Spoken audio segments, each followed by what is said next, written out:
Thank you, Richard. Thank you very much for giving up your time, and sorry for wasting the last 10 minutes of it while I sorted out my mess. Not at all. Cheers, Carl. Yeah. Well, look, we really appreciate you coming along, and I think obviously it'd be really cool to hear your story, because I think almost you've got a bit of celebrity status in the Bristol tech ecosystem for everything you're doing, so no pressure.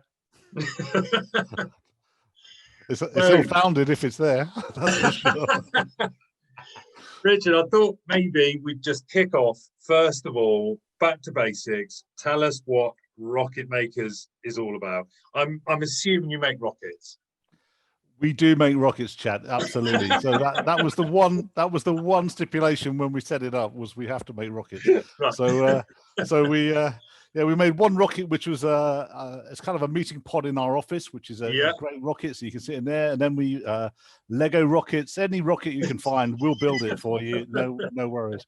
No, so we tell us what the business does. Tell us about it. Exactly. So we well, we've been going. We just hit our teenage years, so we hit 13 this year, really, and over that time we've been working with a lot of really interesting businesses. So it's basically about innovation with businesses, and that's usually sort of startup businesses who want to do. And we have designers, developers who get involved and help them build those businesses. And we started out early days building, our own startups and failing dismally, and then subsequently went on to help people build their ideas and then grow them. And so these days we work with startups, we work with scale-up businesses, and then we work with much bigger kind of corporate innovation companies who want to kind of behave like startups, but have all of that kind of corporate stuff that needs to go with it.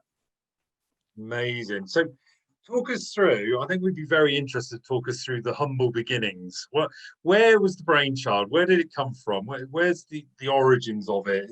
Was it your intentions right at the beginning, or historically? Talk us through it. Oh, goodness me. Well, I guess the very earliest days was my parents. My dad was he was a sales director in a company that sold flavors, no less, and then he just got really fed up with the rat race and opened a post office and shop. So I was kind of 14 or whatever, and he kind of got out of that world into his own sort of entrepreneurship world, and I guess I saw that and enjoyed it and lived it a little bit with them, and then I kind of went off to, my interest was always around technology and computing, and that went off and got involved in some software companies, and then eventually spent some time at Microsoft. And I guess I remember my interview at Microsoft was they asked me how long I thought I'd be at Microsoft, and I thought, well, you got to answer the question like you're going to be there forever. But I was kind of an honest guy, and I said, well, I think I'll be there at least 3 years because I want to start on my own business at some point. And then best part of 9 years later or whatever, still there, and hadn't done it. And then I think it was one of those opportunities where, like many entrepreneurs, you kind of think if you don't do it now, you'll never do it, and you look back and regret it. So I was involved with two co-founders. So Paul was at Microsoft with me, and Keith I'd worked with on a project. He was working at London Underground at the time, and we got together and thought, well, now is the time to do it. And it was a really interesting time. It was 2007, so there were some really interesting technology advances. Some of you will remember Windows Vista, which didn't go down too well, but it had some interesting sort of 3D stuff in it. So we thought that was pretty cool at the time, and could do some stuff with it. And yeah, so I guess and then we had no idea that a couple of months down the line the financial crash was about to happen. So I think if we'd seen that come in, we probably wouldn't have made that choice at the time. But who knows? So then so I guess I kind of had it always wanted to do something, set something up and run something. But I think it was really helpful for me to I had a background with Deloitte and doing lots of projects, and then Microsoft and stuff. And I think that background of working in bigger organizations and seeing how things were done was really helpful to starting up for me.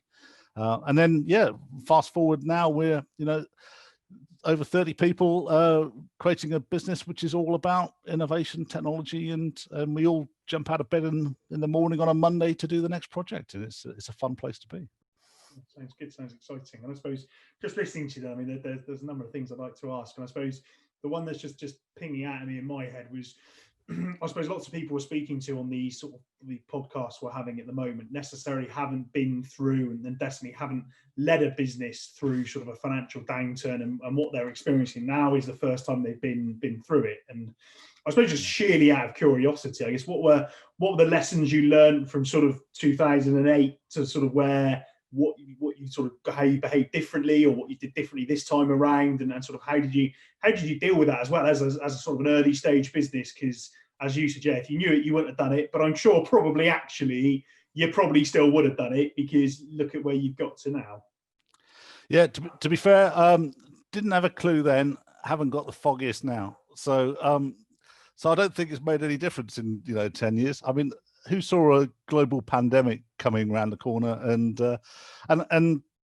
how you react to those things. So I guess the main thing is about versatility and flexibility with things, and kind of, I'm one of those people who likes change, so therefore it's about seeing the opportunity and the positive side of things, even when they're not so great, and I think that's a fundamental piece. But no, we built our whole sort of the business all about culture of a team that worked together really, really well, and built stuff in the same place, and that kind of community and stuff was so there. So this, March, when we all disappeared back to our own homes and stuff, was just I had no foresight of that. I didn't know if it would work, and actually it's worked incredibly well. And I think it's taught me some lessons about versatility of things as well. So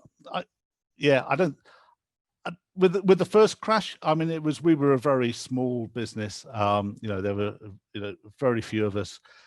We were very scrappy in how we were doing things, and that. So that's changed enormously. So it's got fundamentally a different kind of business to deal with in the different scenarios. But I think it's all about the people that are in the business, the flexibility and attitude of them, and thinking positively, honestly, is the key thing for me on it.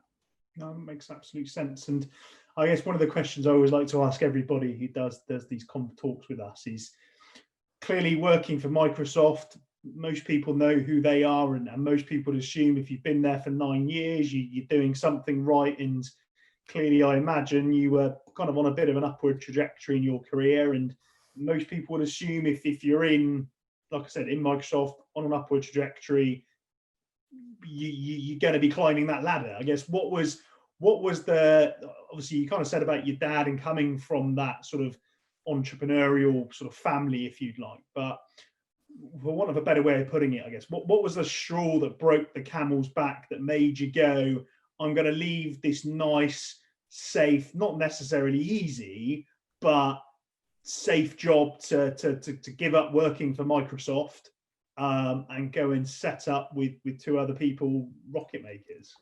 Yeah. Well, I think a lot of it was that feeling of there's never a good time to do it, and actually and I think a lot of people leave it too late to make the decision to do that sort of stuff. And I think I probably did as well, honestly. It was a little bit of there was a good trajectory and an opportunity, and share options and all those things that keep you in that sort of environment, and that makes perfect sense. But I guess, so it's definitely, if I didn't do it then, I probably never would. But then I think there's also, you get to a point, or I certainly felt like I could get to a point where there was enough network and connections and ideas and opportunities where I could make a success of it. So I think there was a bit of a tipping point where it kind of felt like there was, it was safe enough to do it, even though, it's never safe to leave a nice 6-figure kind of world into a, not knowing where the next paycheck's coming from world. But sometimes I think it's about that, just taking the chance and hoping that you've de-risked it enough, but there's still stuff to do with it. And I guess it was also about trying to create something myself. So I kind of I had that really fortunate environment in Microsoft where it had gone from, when I joined in the late 90s, there was something like 450 people in the UK.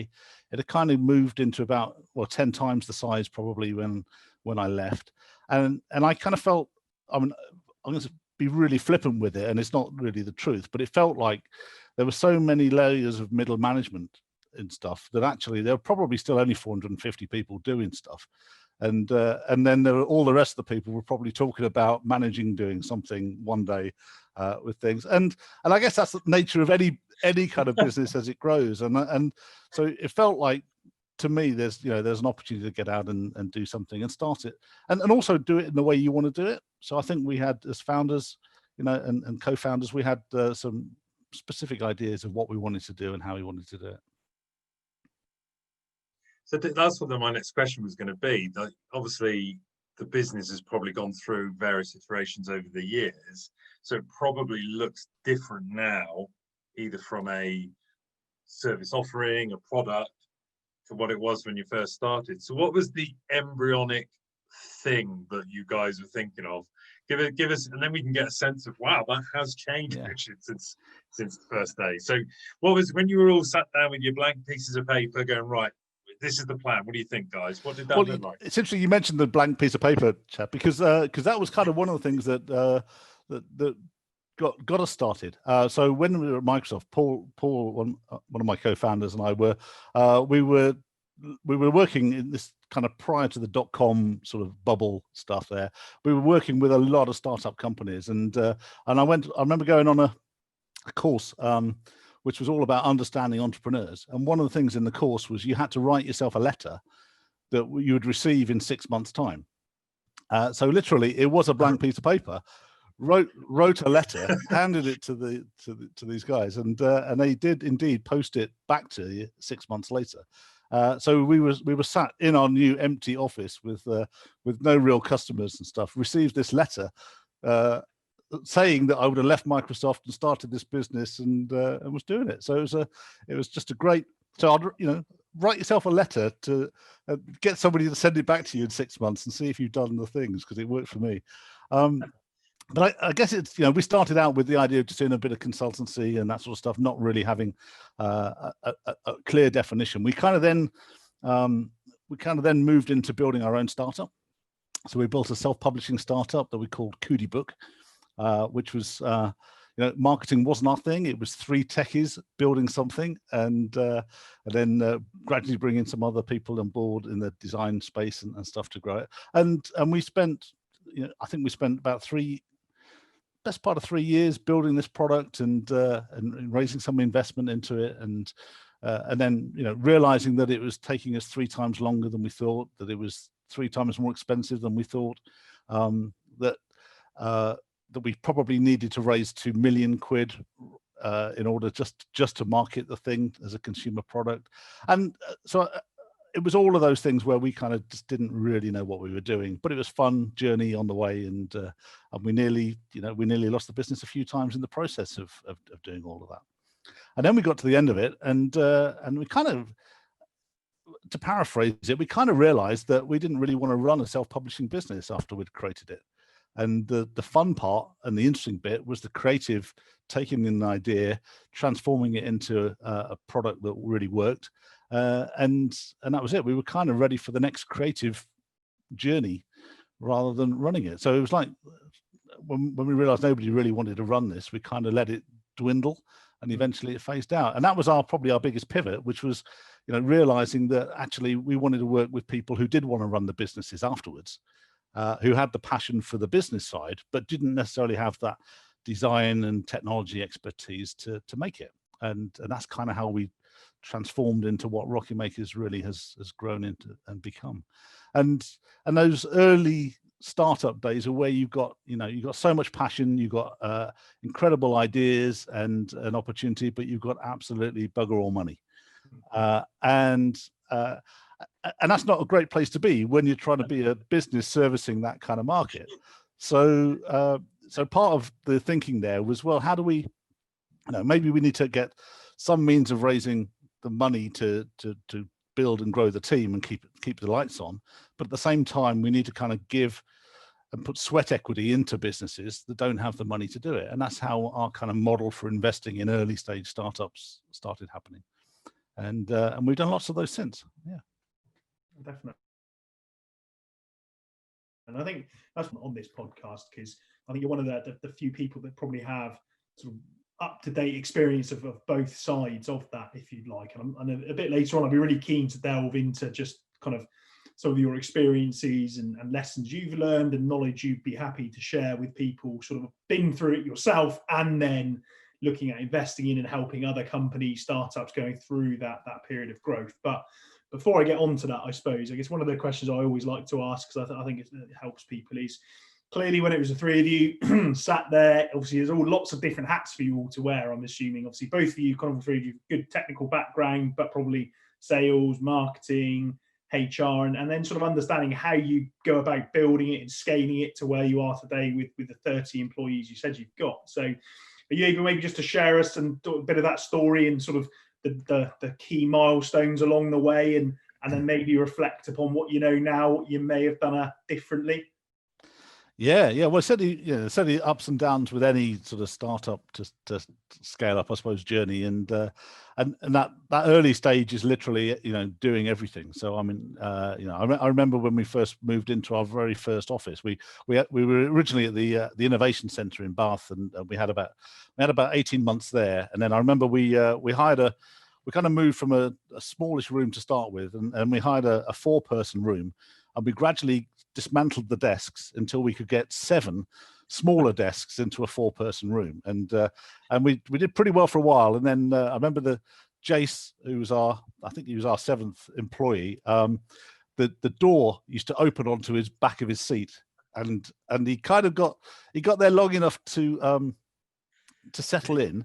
And then I don't know, it was a few months after that where he just obviously felt he had the understanding to be able to just blow up, and just told us exactly what we needed to do with the office and stuff there. And so we moved out, and then we moved out into a nice little sort of, again, 1,000 square foot office space in the rooftops in Bath, and it was a tip, and literally everybody was then decorating, making kitchens, decorating toilets, and there was just everything from it. So that, from doing everything there to suddenly, over a period of time, gradually expanding, has been it's been an interesting journey, and I think it's a really difficult journey. Sometimes it's really difficult just to give up these things when you've done them, and if you've done them over a period of time. And I certainly found that it's kind of been, it's one of those things I've known I've always had to do, but it's kind of hard to let go of some of the things that are there.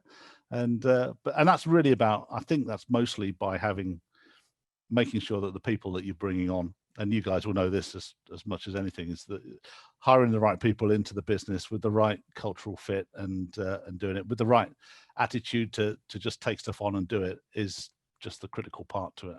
And these days, I'm just, we've got some great people taking on individual functions now, and they do it way better than any of us used to do them, by being a jack of all trades. Just having people who know what they're doing in each of those roles is just fantastic. Are you suggesting back in the day that the 3 of you / 4 or 5 of you were kind of winging it a little bit in terms of your different areas? Right, Richard, you do the marketing. You know how to draw, or Paul, money, you do the finance. Is that kind of how it was, to see what you could do? Yeah, it was so much like that. It's yeah. And I mean, it was the old sort of duck thing, or swan, isn't it? It's kind of looking great on the surface, and then who's doing what underneath is just to keep it going. But that's just part of the value of that early stage type of business. And I guess that's one of the things, Carl, you're saying with lessons, and I think one of the biggest lessons on startup stuff is just enjoying the journey as you're going along, right? Because everyone's got this goal of, I want to exit in 3 years, I want 100 million company to do that, and so few even get close to that. That actually, it's not that don't have that vision of where you want to get to, but at least enjoy every day getting there, because quite frankly, it's even if you don't, at least you've had that great experience. And I think that's certainly something I felt with Rocketmakers. Is like, it's I've been passionate about the business, but it's about every day is something new, and working with new interesting people with a great team.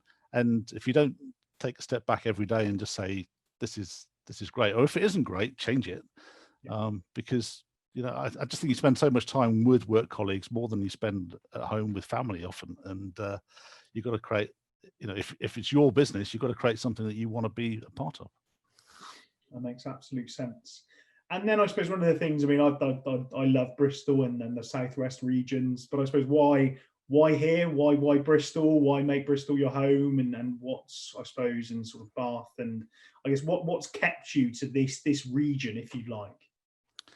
Yeah, bizarrely, I was quite keen to move out of this region. So I came as when I said my parents set up a post office. We used to be in the Midlands, and then they set up a post office down here, and I spent about 3 or 4 years just prior to university here, and it didn't feel the most exciting. You know, Bristol in the 80s wasn't quite Bristol now in terms of, and it didn't feel like it was an amazing place to be. And then I went off to uni, and then my intention was really not to come back here. But I found I did a placement year, and then in that placement year, I found a company that just had all of the right cultural stuff that I really was interested in. And they had an office in they had a head office was in Bath. They had offices in Edinburgh and Nottingham and London and stuff there. And I thought, great. I was in Leicester at the time.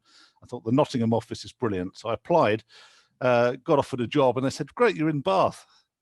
So I came back, and but interestingly, the office in Bath was right by the train station, and best part of 30 years on, we're now on the same floor of the same building that the company that I started the career with and brought me to Bath is there. So 20 Manvers Street has, you know, over the years has seen me from my start of career through to Rocketmakers today. Yeah, that's amazing. That is amazing.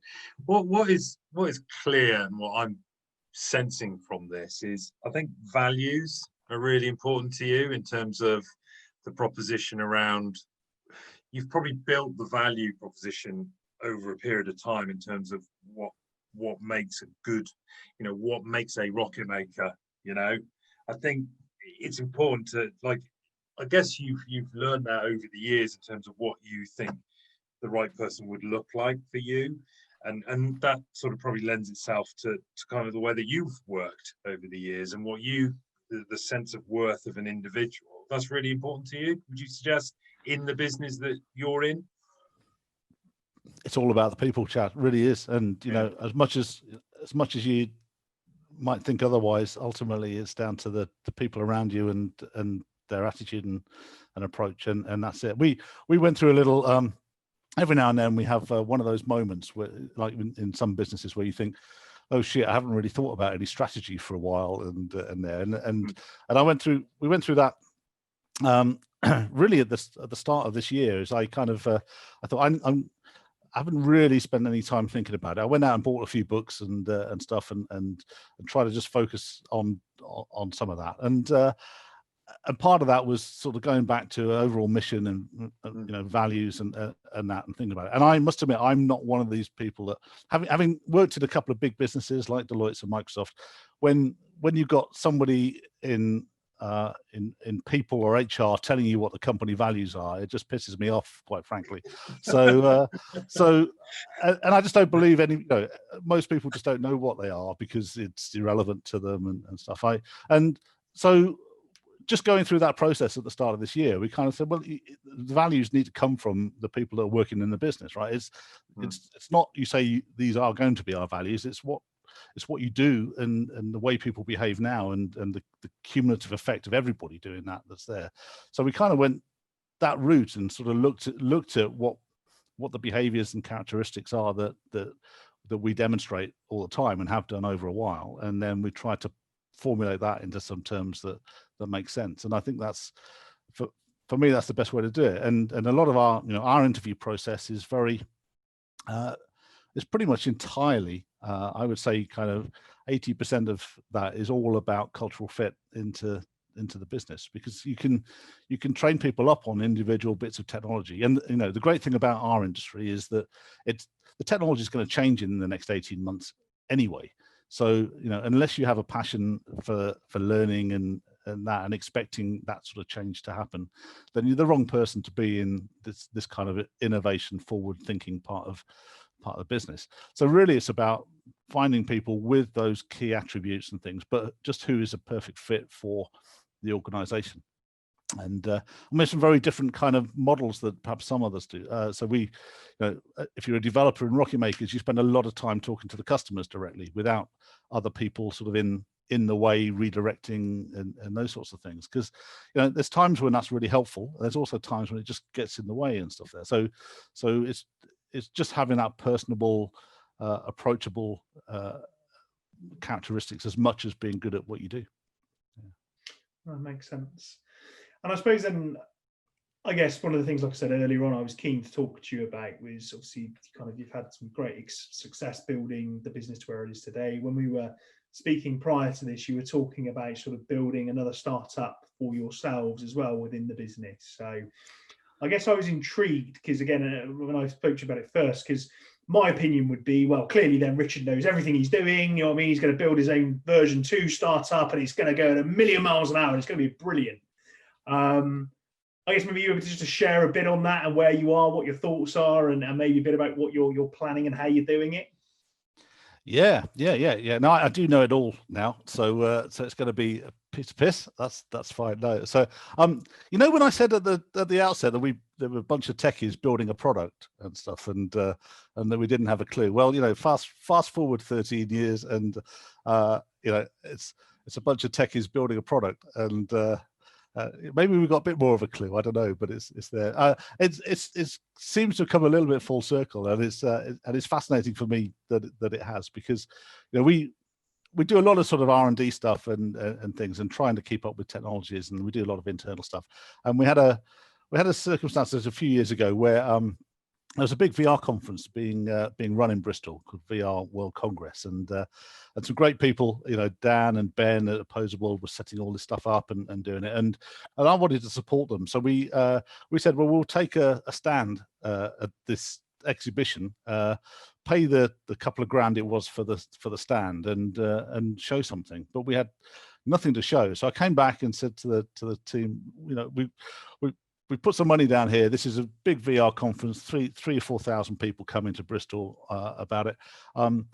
Great hardware, great VR experiences. We need to build something. So it was a case of building something in 5 weeks that wouldn't embarrass us against everybody that was coming to this thing. And that was just a great experience of taking an idea, working with somebody who had an interesting concept, Stu, who was doing a sort of narrative experience in VR, and chatting to him about what he wanted out of it. And then we sort of built a prototype. And then we did turn up at this stand. Some of my old colleagues at Microsoft were in another stand just along the way, with the HoloLens, which had just come out and was awesome. And they had queues of people trying this HoloLens out, and we had this little stand of something that we'd thrown together in 5 weeks. And but I was still proud of, we'd done an amazing job with it. And the idea with it was about how do you change content dynamically in virtual or augmented reality experiences. So kind of how do you build something, ship it, but then you need to, perhaps based on somebody's individual characteristics or experiences, change dynamically the content that's there. And we prototyped some stuff, and it was really great feedback from people that came in. But we realized after that there wasn't really a consumer market that was big enough for the main focus area, which was probably advertising. So changing advertising in spaces for people to see. So we kind of parked it, and then I resurrected it about a couple of years ago now, and with Innovate UK, who were doing something around looking at virtualized experiences and how do you improve the tooling and stuff around that, and it just made sense to fit. So we started building that out, and with some Innovate UK support to do that, and now we're getting to a point where we've got an incredible product, I think, and which is, so we're now just entering this kind of startup world of we've got a product now, we need to find the right market for it, and I'm the biggest advocate of doing it the other way around. So understanding the problem, finding the market, and then building some solution, and being flexible in the solution to fit that market. So, you know, all the advice I give everybody, I've just completely discarded again for this. So quite frankly, don't listen to a word I say if you ever come and talk to me about your startup business, right? But sometimes you can just see, you know, I think you can just see an opportunity, and sometimes it's worth going for it. And you know, maybe it'll come off and be amazing. Maybe it won't, but whatever it is, it's been just an incredible learning experience for me and the team doing it. And I think we've created something special, whether it's a multi-million business idea. You know, something tells me, having done this for a long time, that you know, with the 9 out of 10 startups failing piece, that it may not be, and hence it's about the journey, you know. So Richard, I'm trying to work out, right, if you're a bit of an adrenaline junkie, okay, who just comes out with ideas and just goes, right, I've just woken up, I've got this great idea, let's go. It might fail, it might not. Or are you pulling the wool over everybody's eyes, and you've got all these product ideas that you've had over the years, and they're all stacked away in a cupboard somewhere, and you gradually think, well, 2022, I might roll with that idea, and 2024 that can come out. Are you faking this? Are you actually telling me that you are, it's a fly by the seat of your pants kind of lifestyle? Is that fair to say, or are you more conservative? You know what, Chad? It's really interesting, because I think I'm just none of those things, you know. And what I think is really interesting, the way that we've sort of structured Rocketmakers is Rocketmakers is a lifestyle business. So, you know, so if you think about it, it's, you know, there's no logarithmic growth in people or whatever there. It's just a pretty steady business, building stuff and hopefully creating a great community of developers and designers to do stuff. And then we work with other people who have those rocket ideas that are that. So most of the time, you know, we're sort of sitting on their coattails, and often, right, you know, maybe we put some equity in those businesses to help them sort of to lift off, if you like. But you know, often the adrenaline piece and the concept and the ideas is all other people's stuff. Is, you know, I can't claim any responsibility for it. And then just occasionally, there's something that you think, oh, you know, it'd be really nice if we did that. And even if it's just for training purposes, you know, that initial 5-week thing was not the idea of creating a business. It was just, that would be a really cool thing to do. Can we learn stuff out of it and do it? And then sometimes those things go on to mushroom, and you think there's real potential. And I think you know, maybe starting those things is one thing. And I guess one thing I'm not, it's always difficult to say I'm not afraid of failing, but I think one of the big challenges in the UK is people are afraid of failing, and that's one of the reasons I think the US is such an interesting environment to be an entrepreneur. You know, yes, investment and all those things are very different, but the attitude to failure is just so different. And I think if you're going to be building a new business, you've got to kind of expect it to fail. You know, most indicators tell you you're going to, and it's not about I think it's about how you interpret failure. If you interpret failure as a learning opportunity and go on and do something else, as long as it's not, you know, your whole lifestyle opportunity is turned upside down, you know, if you can afford to fail, then that's a great place to be. And I think that's where, you know, that's how you can do innovation in a really effective way. If you can expect it to happen and afford to let it happen, then you can innovate in interesting ways. Yeah. That's good advice. And I think one of the things I was really keen to ask you, Richard, because like I alluded to earlier, was obviously you're in this kind of unique, not unique, but a unique position in the fact, like I said, that you get to see lots of different startups within the region and further afield. And I'm sure there's lots of people that would really value your opinion and thoughts and experience on what makes a successful startup. And I'm sure it's not a recipe that if you do X, Y, and Z, it's there. I'm sure you're going to say it's all about the people and things like that. But I guess, in your opinion, if it is about the people, what is it you look for? What are some of the traits of the people you've seen that do make it? And maybe then what are some of the salient points you would share with people if they're wanting to go on this journey, that they should really think and consider? Yeah, it's going to sound really corny, isn't it? But it is about the people ultimately. And I think when we first started, we thought it was about the idea, and then we kind of realized that when I say the idea, I mean like the solution that somebody had for solving something. So then I think we took peeled back that onion ring a little bit and realized that it was about the problem, not the solution. So it's that kind of passion for solving the problem. There's usually loads of ways you can solve something, but if you just fundamentally need to solve that problem, then you'll find a way to do it. So that was one part. The next part was is about the people, and I think that's really about persistence and focus. So quite often I think, and I'm the same, you know, as you can probably tell, I'd like to juggle a load of balls at the same time and do it, and actually that really isn't great from an entrepreneur perspective. I mean, it's great to juggle a few balls to find the one that's actually the one that you want to take care of, and then focus in on that one and do it. And I guess that's, but you know, whether it's a pandemic coming up or whether it's you've been and talked to 80 VCs and they've all turned you down and stuff there's attributes that are basically, are you bounce backable, and will you keep going and doing it? And I think that's the really fundamental thing. So a lot of people have an idea, a lot of people think they'd like to do it, a lot of people get a hurdle and then they stop, and that's probably the right thing to do for a lot of people, quite frankly. But the people that are really I think go on to create some really interesting businesses are people that either are very lucky, so and there's plenty of those around, or have just got that perseverance and character to keep going on things and bash their head against the wall constantly until they get through. And then the last thing, which is I think a lot of research recently has been talking about this, which is around timing. So even if you've got the right people and the right idea and everything there, you can be at completely the wrong time to do it. And whether that's timing, now if I look at the pandemic, it could be timing of raising investment, it could be timing of an opportunity or in the environment you're in, just being there. If you look at YouTube, there were loads of video organizations that were coming. They just happened to be at the right time in the right place when broadband was just at the right level that you could start to get away with some of the things that are there.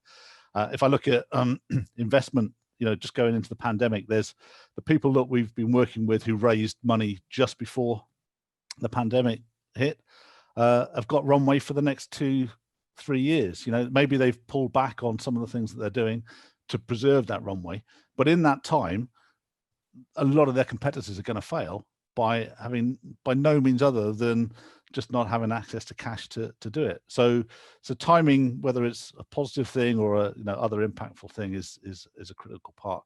So I think if you combine all of those things together, all you've got to do is have an amazing problem to solve, the flexibility to solve it in lots of different ways, a personality which means you'll bash your head against the wall and be in at the perfect time to do it, and then you'll be absolutely fine. So. But there is a level of resilience here, right? If you want to create a startup, there is a running theme with all the people we spoke to at the moment. I mean, Helen over at TekCurious mentioned, a certain level of madness, a certain level of insanity. But I think it's all underpinned by resilience. I think, if it does, and clearly if you've got the support to do it, you go again, and I think to take you out of where you are now, put you into a corporate organization, they're poles apart. They're almost, they're totally different lifestyles, aren't they? They're totally different life streams. You don't work 9 to 5 Monday to Friday, but I think you have to be in a certain mindset to do that. Would that be fair to say? Like there has to be an element of resilience to go that way as a startup? Yeah, absolutely. I think resilience, perseverance, it's all those things, and it's so, I think you've got to have the passion to want to do it, and that's the thing and sometimes that comes across in loads of different ways when we meet. So sometimes you can just see the passion in somebody's eyes when they're sat across the table talking about something. Sometimes you can see that I remember when Nick from Neighbourly came and pitched us. So basically he came in with a 67-page business plan. at the time that everyone was saying, oh, you've got to put a business plan on like 1 page of A4 and nobody will read it. Well, Nick came in with 67 pages, densely packed. He'd thought of everything. Literally, I was running through. I read the whole thing, and I was thinking, I haven't got any questions after this. It's like that, and that was another way of just showing the passion that is, he'd spent 2 years deep thought on what he was trying to do with it, and managed to write it down. So it just shows itself in lots of different ways. But and that's it's a killer piece for it. Oh, that's really good. And I guess one key question I've got, obviously I love the name and I love the rocket in your office, but I guess I was always, who had the idea? Where did you kind of go, yeah, Rocketmakers is what I'm going to call the business? Because I think it's a great name, but I was intrigued to know who and how did you come up with it? Well, we started the business with, it used to be called iPrinciples. So it started out with, when we first kicked it off, was it was 2007. You might remember that it was a time when you put an I in front of things.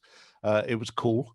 And then, later in the 2010s and stuff, it started to become less cool stuff. So we kind of knew we wanted to rebrand. And also we realized that actually, and again, this is a useful thing for people that are going into sort of creating products and stuff. We wanted to separate out our IP and our investments from the trading company of actually doing stuff. And it just seemed to be the right sort of business structure to do that. And getting advice, I think one of the things you were asking earlier, Chad, was around just things that you might have done earlier, and actually getting some really, really good business advice of structuring the business and those sorts of things. Putting a board together really, really early on, I think, is a sound piece of advice for a lot of startups, often before you think you need one.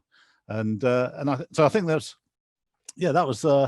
was part of the way that we sort of thought about it. And then 2012 or so, we kind of thought, well, we need to create something else. So then it was, what do we do? And we kind of had 2 or 3 pages of names and things that are just utter rubbish mostly.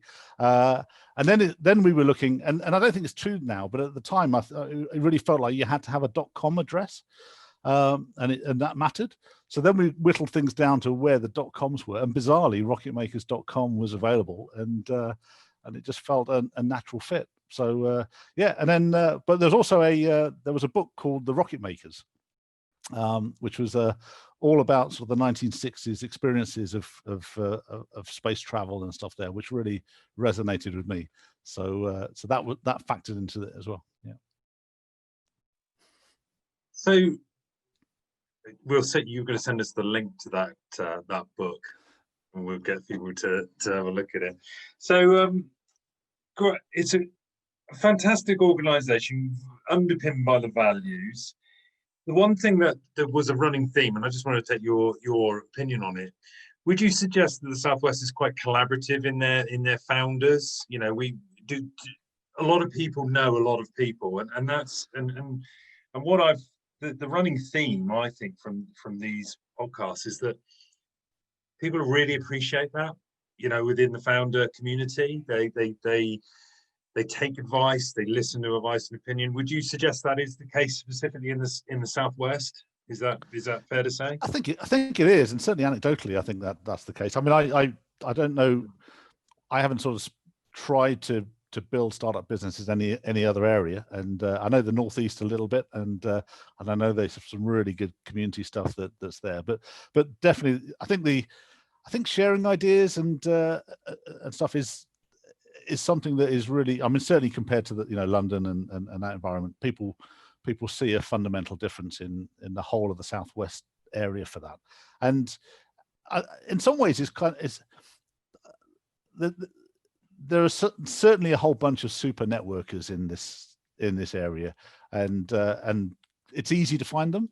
And I don't think they broadcast themselves as such, but there's you start to get in and go to some of the meetups, and there's more meetups here than anywhere per capita of folks and stuff. So it's kind of really, there's lots of opportunities to go and see things, or there used to be, and then there's lots of opportunity in those to find the people who can connect you to things really easily, and I think that's a key part of it.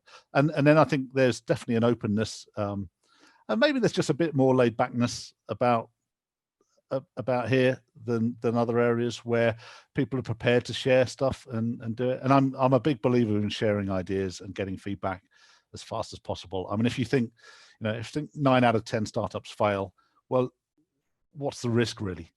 It's much better to get the feedback and help and support and be that one than spend a lot of blood, sweat and tears and years of your life getting to something that doesn't go anywhere ultimately. And I think there's loads of people who do that. I mean, we started at the Innovation Centre in Bath. There's Engine Shared and Set Squared and Runway East, and there's so many places where you can go and get meet with other people and be in an environment where people can help and stuff. And then all of the meetups like Southwest Founders and all of those opportunities to go and do it. If you don't, if you're interested in this area and you're not going to those places and those events and doing those things, you're missing a huge trick, because it's the fundamental difference, I think, of what's here. Like I said, we focus predominantly on the Southwest region. I think it's great.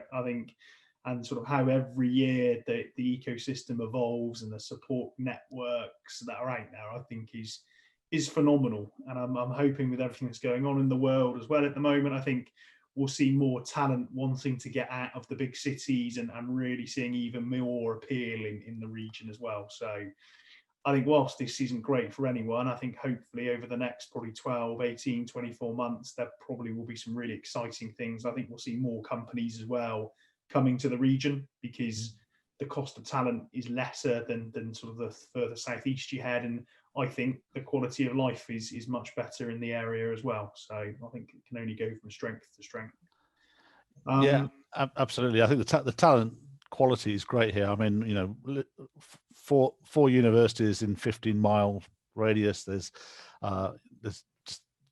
enough scale in the area and enough big organizations that are bringing people through, and there's organizations like the Maidens of the world that are taking a different approach to bringing people in on the development front and stuff, that Knowledge and others. So there's opportunities around talent everywhere here, I think. So it's just making sure that there are those opportunities for people to stay here, and that's probably one of the biggest concerns, is that where there's great universities and great businesses and opportunities, making those big enough and the opportunities great enough for people to stay and grow here is critical.